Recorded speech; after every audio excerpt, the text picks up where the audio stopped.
Good morning, Father's House. How are you today? That's my line. Oh, okay. I guess it is your line first all the time, isn't it? I always get to go first. You have to go last. Okay, you go first. Good morning, Father's House friends and family. Thank you once again for joining us on our Sunday morning video service. Today is National Back to Church Sunday, so you still have time to get dressed and come down to church and join us for the service. Or if you've already watched this service, come join us for our barbecue that we're going to have outside afterwards. We'd love to have you be a part of that with us. A couple of announcements that we're going to go over. Our ladies group still meets on Thursday nights on Zoom. We're going through characters of the Bible, and this week we're going to stay with King David because we didn't get through it last Thursday. So if you're interested in being part of that, we'd love to have you join us. Am I covering the men's group? I guess I get cover the men's group again. Men will be meeting again 6:30 on Sunday. It's a Zoom on Monday. Yeah, you're right, on Monday. So not tomorrow, but actually on Monday.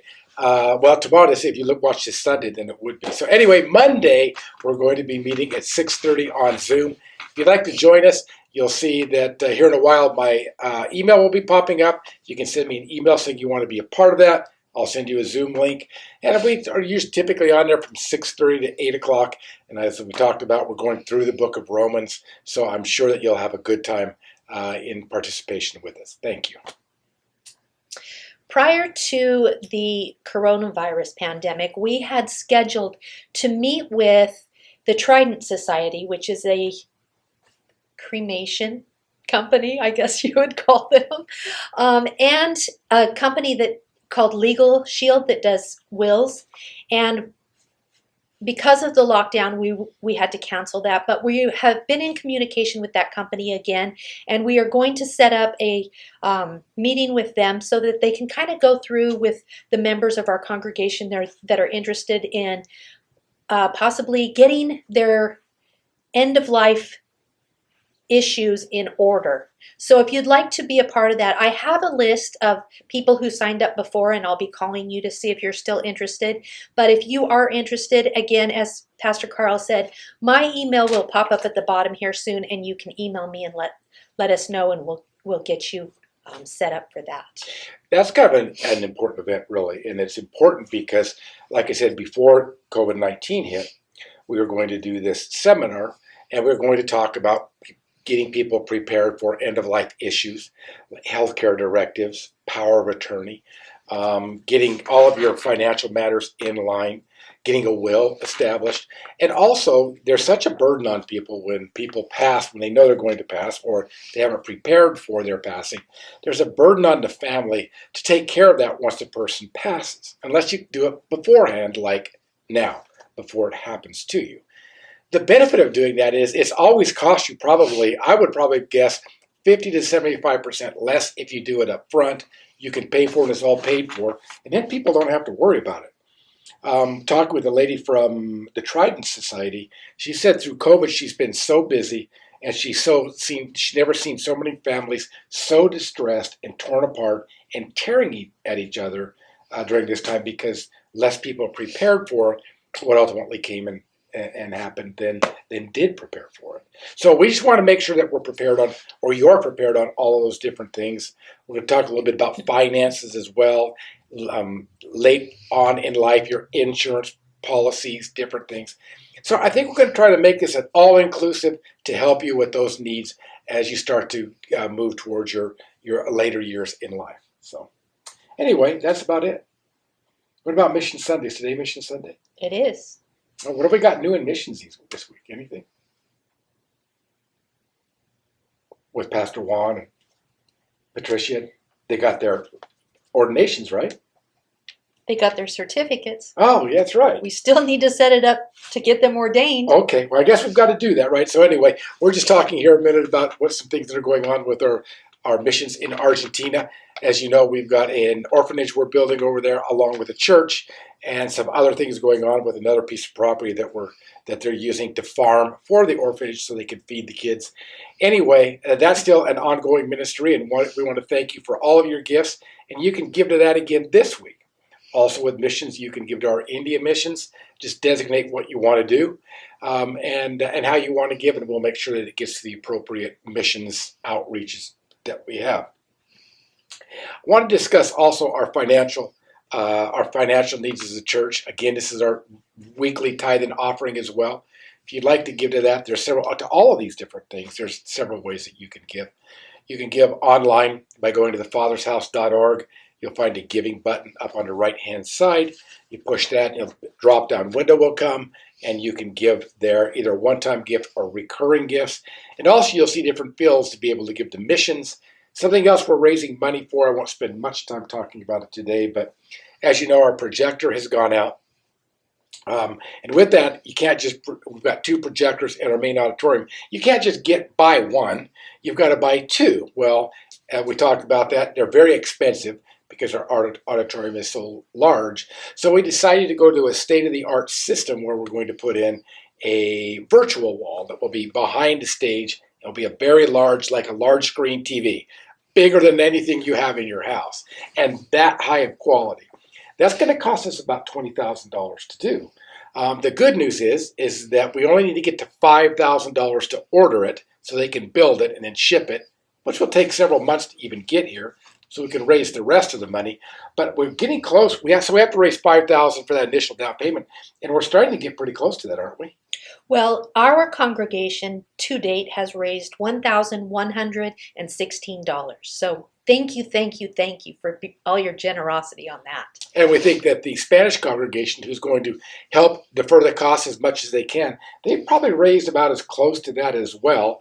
So we're about $2,000 there. And actually, we've got, as we talked about, we've got some money in our capital improvement funds that we've been taking regular offerings for that go to things like this.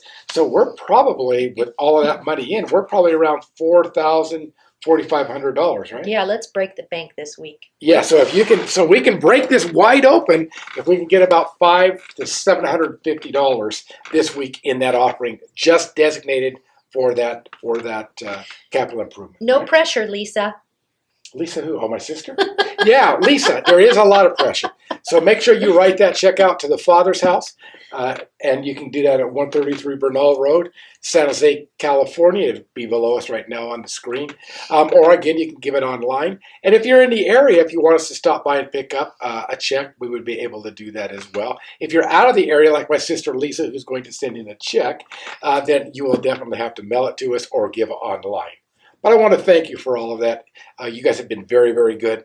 So this week, giving-wise, we've got Mission Sunday, which is our Argentine mission, and also what we've got going on in India. And then there's also our capital improvements or the screen. And then there's a regular tithe and offering, so you can give to any of those. I know it's a lot, but anything you can give would be greatly appreciated. That's all I got to say as far as for housekeeping. Do you have anything you want to add to housekeeping, or is that it? I'm good. Okay. So what are we talking about today? National Back to Church Sunday. Oh, is that, we're going to talk about that today? Absolutely. Well, it's National Back to Church Sunday, so I guess we probably should talk about that. Right? Okay. Why National Back to Church Sunday? What do you mean, why? Why is it important? Why is it a special Sunday? Oh. Well, because we said it was. Actually, there's over 4,500 churches across the nation that are celebrating National Back to Church Sunday today. Yeah, there's a lot. And we're one of those. We participated in this for, gosh, since we've been here almost, haven't we? Mm-hmm. Which has been coming up on 10 years in May. So about 9 years, maybe 8 years, we've been participating in it as a church. And here's kind of the thing with National Baptist Church Sunday. The reason we do National Baptist Church Sunday is because, through the summer, people get pretty fragmented. They just kind of get off doing their things. They've got baseball going on. They've got family vacations. The kids are out of school. So it's just a little bit more freedom. So National Baptist Church Sunday is that time when we begin to gather back again as a church and as the people of God to get us back in the habit and back into in the continual habit of going to church and being a part of church life. Now that's kind of this last year, because last year we weren't able to really do much with National Baptist Church Sunday. We did a little bit, but because of the COVID, everybody was still pretty much locked down. Well, we're kind of locked down a little bit here in California, not as much as we were. But the idea is that people still haven't come back because they haven't felt comfortable with coming back, or in some cases they haven't just gotten back in the habit of coming. They've just found other things to do. So this is kind of an opportunity, a time for us to gather people back because it's important for people to be a part of the church. So that's kind of why it's important to us as a congregation. Any thoughts about that? No, I think that you covered it good. Okay. So you want my next question, or are you going to read to us first? Well, what's your next question? How can the early church's actions speak to us today? Oh, that's a good question. So that's why you wanted me to read first? It is. Well, I wanted you to give me the question before I would read it. So let's talk a little bit about the early church and some of their actions of what it was for them to be a church. Again, the reason I think this is important is because sometimes we really miss the idea of what a church is, right? So there's this part where, it's like, well, we go to church on Sunday, and anymore in America, especially if you go to a large church, then what they do is it's just performance where they've got this great band up there, and they've got somebody comes up and teaches, and there's 1,000 people out there, and they just kind of come and go. It's like an entertainment type of a forum, as opposed to what we really are at the Father's house and kind of what the early church was. So I kind of wanted to talk about this or bring this scripture up when we were talking about this, because I have to ask myself, and it's funny because you and I have been talking about this, and the last couple of weeks, you've been just kind of compelled to read the book of Acts. And why was that you felt compelled to read it? Well, given this situation that we've been in and not being able to have church like the Father's house church normally is, I just felt like it was important to go back and get the roots, get the foundation, and then pray about how to bring that to church today, to the Father's house today. Pastor Carlos spoke a couple of weeks ago about the fear that was going on through this pandemic. And I think that's another thing that compelled me, because when we came back to church, I was very hesitant. I knew a lot of people that were coming were very hesitant. And how could we make them comfortable? How could I be comfortable welcoming them back without being able to give them a hug, without being able to take my mask off? When we first started, without even being able to come back in the church. So I just kind of felt like the roots and the foundation was very important. And so I started studying the book of Acts, and it really has helped me realize who we should be working towards becoming as the Father's house church and community. Right, okay. And part of it, if I was to come to your defense on a lot of this is, as you know, if you've come to church, I know a lot of you haven't come to church because of the pandemic and other reasons. But, Penny's kind of had to be the bad cop here to making sure that everybody kind of keeps their masks on, that everything's sanitized, not just with our church, with the other church that meets here and other groups, so that we can provide a safe place. And that makes it hard because that just puts an added layer of responsibility and work that you have to do. So it's kind of hard because, as soon as church gets over and everybody's leaving, you got to spray down the chairs, you got to vacuum. You got to go back in and disinfect the bathrooms, disinfect the front area, all the doors. So it becomes a lot of work, doesn't it? That being said, I really, really, really would like to thank Ray Romero and Pastor Carlos and his family, CR and Gracie and their kids. They have just taken on so much of that responsibility for me. I just want to say thank you. Yeah, that's nice. I can tell this is kind of an emotional one for you. Very much so. Yeah. Because you just love church and you love the people of God, which is kind of hard. So kind of the deal is, this is what the early church was about. It's kind of a classic text, but it kind of speaks to some of the issues of what the Father's house is and kind of what we maybe have to be looking at. It says in Acts chapter 2, verse 42, which is very common, as I said, in Scripture. It says, so they were continually devoting themselves, meaning the people of the church, to the apostles' teachings and to fellowship, to the breaking of bread and to prayer. And everyone kept feeling a sense of awe, and many wonders and signs were taking place through the apostles. And all those who had believed were together and had all things in common. And they began selling their property and possessions and were sharing them with all as any might have need. And day by day, continuing with one mind in the temple and breaking bread from house to house, they were taking their meals together with gladness and sincerity of heart, praising God and having favor with all the people. And the Lord was adding to their number daily those who were being saved. So that's an interesting text because it says a lot about what the church was doing, right? It kind of talks about the first thing that I think it has to do with is just the overall structure of the church. It's kind of what the church has to offer. The first thing that I think is interesting to notice about the church is the idea that says they were continually devoting themselves to these things. I was looking at a video just before I came. And it was a very interesting video because it was a Roman Catholic priest, young guy, very articulate man. And he was telling a story about how the Catholic Church has lost many of their followers, and they're actually involved in a new evangelism, which that's really kind of what they call it.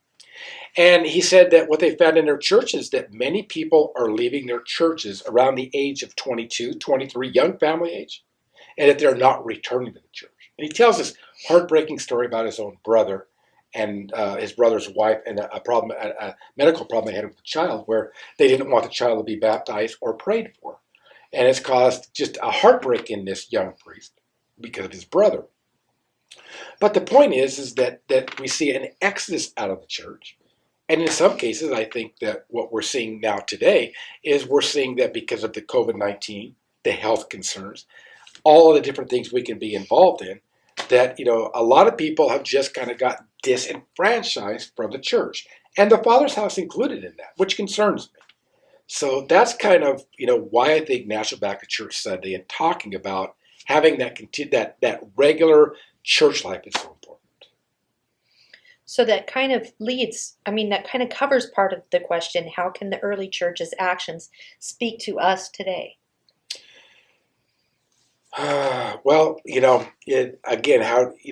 look at the early church, what we're talking about the early church and bringing it forward to today, I think that one of the things that's important to see is a couple of things that are there. Number one, they were continually devoting themselves to the apostles' teaching, as it kind of talked about there. The foundational teachings of the Christian faith. Now, that becomes important because that's where we really, in these troubling times, that's kind of where we find our foundation, where stable ideas, stable thoughts. This is kind of piggybacking with this series that we're doing, right, about a Christian perspective on current issues that are going on in our society. Last week we talked about critical race theory. Next week we're going to talk about the person and the common good of society, which will kind of expand on that and kind of a Christian perspective on that. And so the idea is that the church kind of gives us perspective on those things as what is it that a Christian should, how is it that a Christian should act and think about the things that are going on in society. Well, if we're not a part of a church that's committed to those kind of things, the apostles' teachings, proper Christian thought, then what happens is we can be carried away by different tides, seasons, and different things. The second thing that talks about they were dedicated to the apostles' teaching and to fellowship and to the breaking of bread, which kind of speaks of community, which we're going to have a meal after church on Sunday, which before COVID hit, we cooked more than we didn't cook at the Father's house.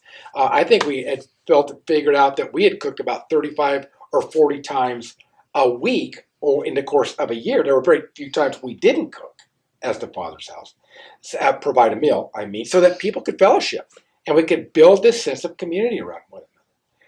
Well, that's always been the Father's house strength. The strength hasn't been, in my mind, it hasn't been me as a senior pastor or you as the pastor with me, which a lot of churches build around a personality.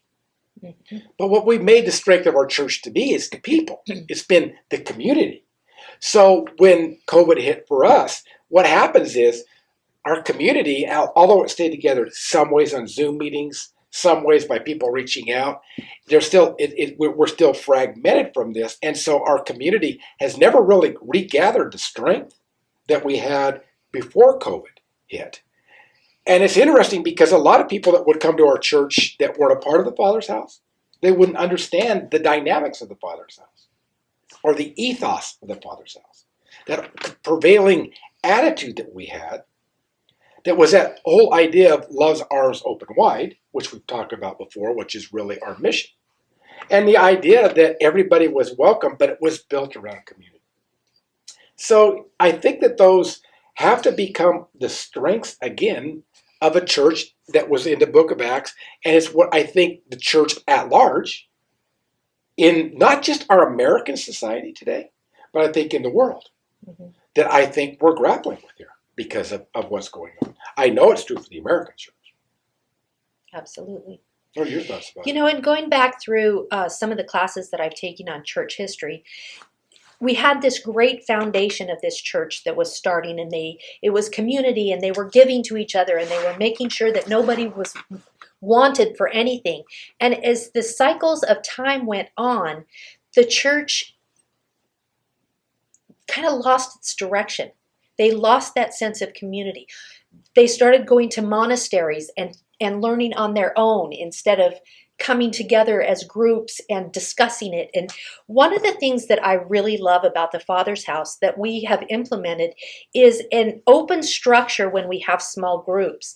Like our ladies group, we have discussions. We've started this character study. Everybody has input.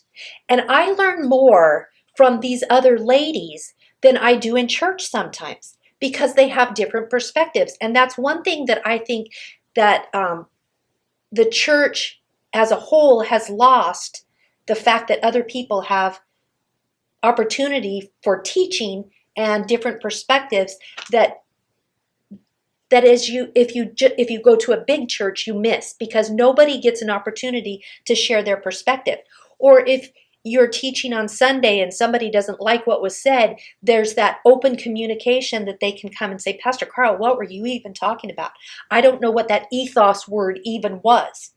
So I think that as the Father's house, we've really struggled hard and worked hard to become that early church, even though it's 2,000 years later and we're dealing with different issues than they dealt with back then. I think the community part of it is such an important core foundation that we've worked hard to get to. When you talk about the meals and the fellowship, you're right, that was who we were. And we may get back to that, but right now we just have to figure out how to open the opportunities of that community and keep them continuing. Well, and I think that's a big part of it. I love what you said. And I think what's important about what you said was the idea or the notion about in small group settings or in teaching settings, if you don't understand something, go back to the apostles' teaching, right? So you teach something, and we're teaching very complex things here. It's not like we're just teaching basic rudimentary Christian principles for the most part. Not that we aren't, because we are. But our congregation is a little older. For the most part, kind of broad stroke, but they're a little bit more well-versed because they've been church people for years. So the things that we're talking about sometimes are more advanced than just simple things, which are, I'm not degrading that because we build out the simple, yes, even absolutely. where we are. I don't want to come across as arrogant because that wouldn't be right. And that's not where we're at. And that's not who we are. But what I loved about the idea of what you said about that is when we're talking about complex issues, like last week we talked about critical race theory, or what we're going to be talking about at the future event, that what our small groups give us the opportunity to do is for everybody to have a voice. Talking about these things, realizing that, well, we're all teachers and we're all students, for the most part. And we all contribute. We all have something to teach and we all have something to learn. So, I think that that's a big part of why church and why church is important, because it solidifies our base as Christians and makes us stable. It gives us a stable way to look at the world, for the most part. So Right. So my next question is, what does all of this mean for the Father's house? And I think we've covered a little bit of that, but I think there's still more opportunity. What do you think? Um, well, the church is at a crossroads. Not the Father's house per se, but we kind of talked about it earlier, about the church as a whole. Because it looks like our society is kind of isolating people more than they are bringing them together. And I'm not just even talking about the COVID-19 protocols. I'm also talking about the way that we're seeing things. And that's why it's important, the series we've been doing, talking about Christian perspective. We're finding us being kind of isolated over race, right? That race becomes such a big part to where we have different camps of whites against non-whites and non-whites against whites, and which is not a Christian principle, which Jesus would never ever approve, nor God. The idea that you would try to fracture any racial group from another. But apart from that, those issues that and the challenge that we have as a church in the Father's house today is to provide different types of small groups and communities, times that we can meet and ways that we can meet, so that we can stay a part of a community and so that we can work through these issues together. Now, I say this, concerning a couple of things is that we still have kept certain things intact. So we've been able to keep now Sunday morning intact at a modified level. And it's modified to some extent because we don't have Sunday school. Number one, a lot of people don't feel comfortable having their children in Sunday school. The other thing is we don't have as many teachers as we used to have because a lot of them are not coming because of COVID or other related issues. But those are things where they are small groups and they allow that community to happen. That, hopefully those are some things that we get back to as a congregation. The other thing is we've got our women's group meeting on Zoom and our men's group meeting on Zoom, but there's a lot of people that aren't either wanting to meet on Zoom, can't meet on Zoom because they don't have the technology or the case might be.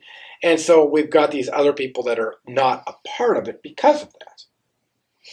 And so if I think about it, our men's meeting used to meet on Monday where we were always serving a meal and we'd spend a couple of hours together. The women were meeting on Thursday morning and then on Thursday night. I think you guys have done it pretty much by Zoom, haven't you? Yes. But Thursday. And then also like even Celebrate Recovery, which was meeting, and we were meeting with that on Sunday afternoon. Those things have all kind of, because of COVID, those are things that are no longer in place. Then I think that the drive of the Father's house and the drive of all of us coming back together is realizing the importance of church for all of us and for us to almost arise and rebuild those things, of us getting together and providing places like Celebrate Recovery where people that have hurts and hang-ups and habits, they can get their help. And where people that need to reach out and touch somebody because they're dealing with different things, they have a touchstone or a place to do it, as well as some of the other things that we've touched on and more things that we could do as a congregation. But I think that those are the boots on the ground kind of things that the church is challenged with doing today, not just the Father's house. Because I'm going to tell you that many small churches throughout this valley and really across the nation and probably across the world have closed their doors. The same way that restaurants have closed their doors, gyms have closed their doors, dry cleaners, different businesses have closed their doors because of it. The church isn't by any way exempt from those things.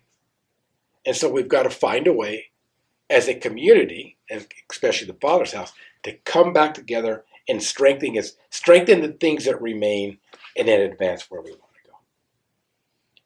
So, that's kind of, I think, why Baptist Church Sunday, not in a nutshell, kind of in a roundabout way, but why those things are important to the church. The church in America has never fought as hard to be relevant as it's fighting today. Because the church can throw a bunch of platitudes out there, or it can address the situations. And right now, the church is silent or got a wrong message on a lot of this stuff. Mm-hmm. And so we've got to become a voice of those things that are important to God and those Christian perspectives that enlightens all men because they're the truth of God. So that's kind of, I think all I really have to say. I've kind of talked out about it, thinking that I've covered everything that I've wanted to cover about why National Baptist Church Sunday and why church in general. Any last closing thoughts that you have? Yeah, actually, I do. I think as the Father's house, I would like to reach out and challenge each and every one of you to think about that meeting from house to house, or meeting at a park, or meeting at the church parking lot, even, and just spend some time in prayer with each other or just fellowshipping with each other. I think it's become such a focus that you're included or that I'm included, and that's certainly not the case. You're just as important to God as anyone. And you meeting with someone within our community or someone outside of our community and just sharing the story or sharing some time or just sharing in prayer, I think is key to getting the church's voice heard again. Yeah, I think that's important. I couldn't agree with you more. Of just reaching out to one another and touching one another. Just because we're going through a change in our society, it doesn't mean people still aren't hurting. Absolutely. Matter of fact, they're probably hurting more. There's more fear than there's ever been. There's more political unrest than we've seen in years. And so when you see this fear, this political unrest, this chaos, it just doesn't bode well for people, for their psychological state, for their attitudes. And so if we've ever needed each other at any time more that I can think of in my life, I don't think there's been a greater time where has been the need for people to come back to church and be a part, continually devoting yourself to the things that make for a good Christian life. The only thing that I can say today is that I hope you would say yes to coming back to church. It doesn't have to be the Father's house. There's many people that are watching this video that aren't from the Father's house. I mean, you support it in one way or another, but maybe you go to another church. But what I want to say is that the church needs you more now as a member of the church than ever before, as we all come together and work through these times. Well, God bless you. I hope that this has helped you in some ways. It's been different for me. I think it's probably been a little different for you too. Yeah, a little Things bit. we've talked about. But I think that we've just really opened up and shared a lot of things that I think that are near and dear to our heart about our love for the church.